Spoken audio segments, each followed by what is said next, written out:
everybody, Edo here, and this is the Dark Imp greeting card Kickstarter game preview overview. So basically, this is a Kickstarter where, I don't know if you can back the whole set of 6 or in piecemeal or whatever you want, but they have these large greeting cards, right? I'm sure the Kickstarter will say, I don't know if this is a standard stamp or 2 stamps to send something this big, but it's this size. And each one is a game piece, game sheet, where you cut out and play different games. The games have different player counts, different difficulties, different settings. So like, they're not all the same. They're all pretty cool, but they're all very different, very, very different. And so within the sheet, what you follow, each one has instructions on the back.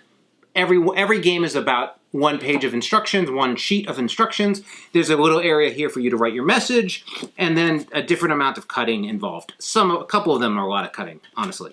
But, and the idea here is you write somebody a note and you send them a game. I mean, I think this is a fantastic, fantastic, fun idea.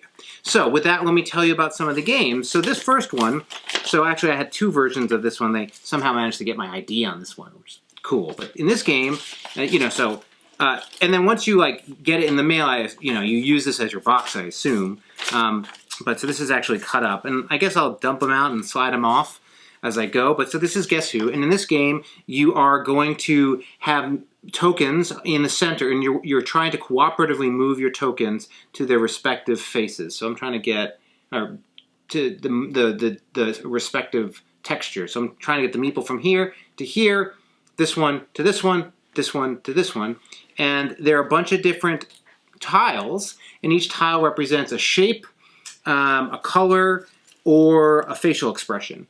And basically, you're drafting the tile and then moving the unit, but as you are moving, you cover up where you were. So essentially, you're trying to pick the best combos to get to your tile to where it's going, but you're using up things behind you. So it's a cooperative game in that everyone's taking a turn and blowing up the board as you go. So you have to think about hey, if I take this, am I going to want that for the other piece? And you work through it. There's some advanced modes and things like that, but I'm not going to go into all that right now. So this is one game, light, easy to play. I would say this is one of the, you're just looking at characters and shapes, little tactical experience there. So that's this one.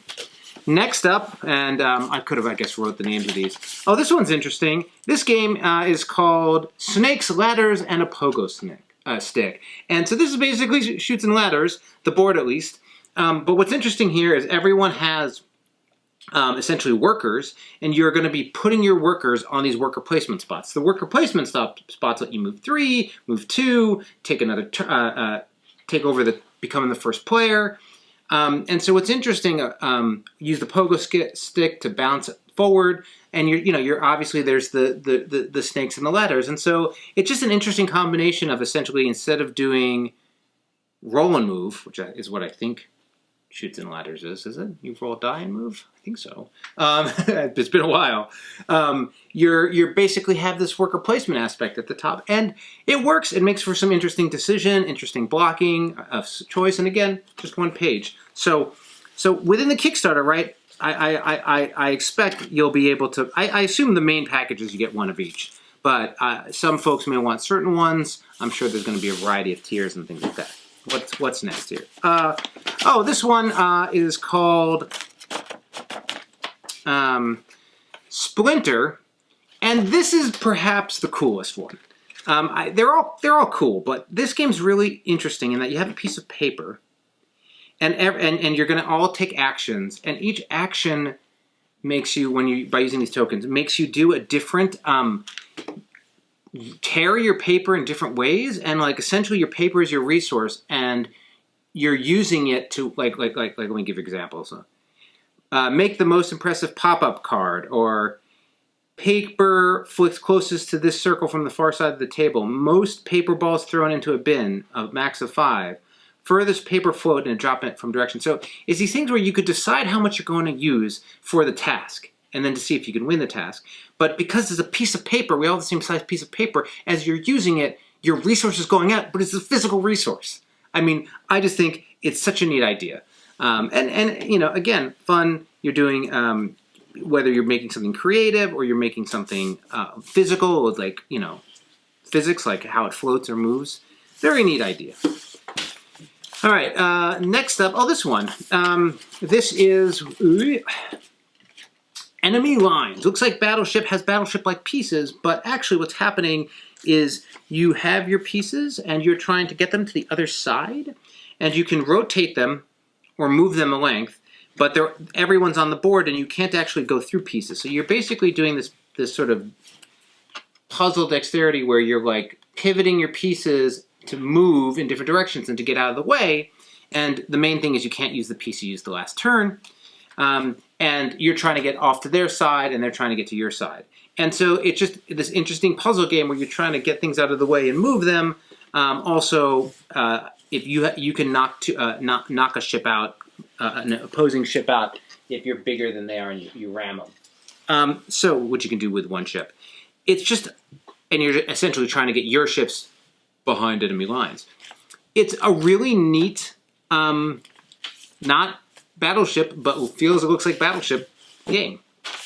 Okay, well there's this one. This one I'm not going to really go in here deep. This is the one, if anything, I was like, I don't want to cut these pieces out anymore. It's got a bunch of little itty bitty pieces, but you know, it's fine. I did all of these at the same time. If you were just sending one to a friend, I don't think they would necessarily have the same, like, whoa, it's a lot of cutting. This is called Another Life. A little like the Game of Life, but you're using, it's like sort of resource management as you move around these islands and converting hearts to money and money to hearts and trying to reach your goal.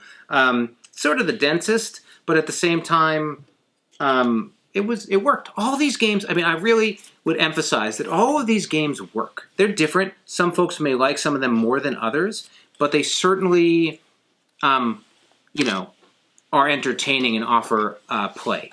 So I was, and feel different. They don't just feel like, all of them are clearly based on a game you're familiar with, right? Like very clearly, like Guess Who, Chutes and Ladders, Battleship, Game of Life. But they don't play anything like those games.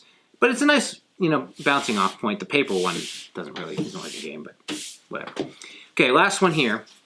This one's neat. This is basically, this one's called, what is it called?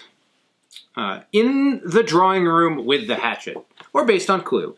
But instead of Clue, you know, it's this game where you have, it's a hidden movement game where everyone's moving in different places, but you're like hiding a weapon, and then you have to search for weapons and find them, and then use the weapons to kill each other.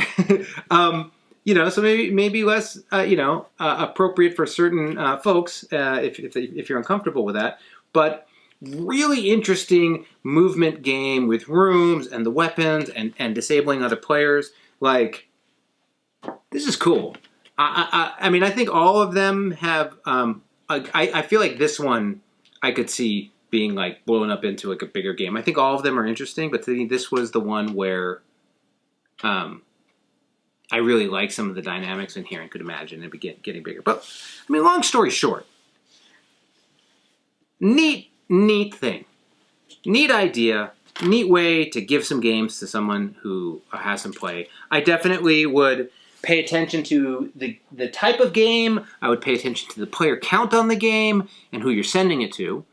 But yeah, pretty cool. There's no, like, box for it all. But this is greeting card games by the Dark Game. Thanks. Bye. Hey everybody, Edo here, and thanks for watching Gaming with Edo. Reviews over here on this playlist, League and Insider videos over here on this one. Subscribe, share, all that good stuff. But most importantly, play some great games. Thanks.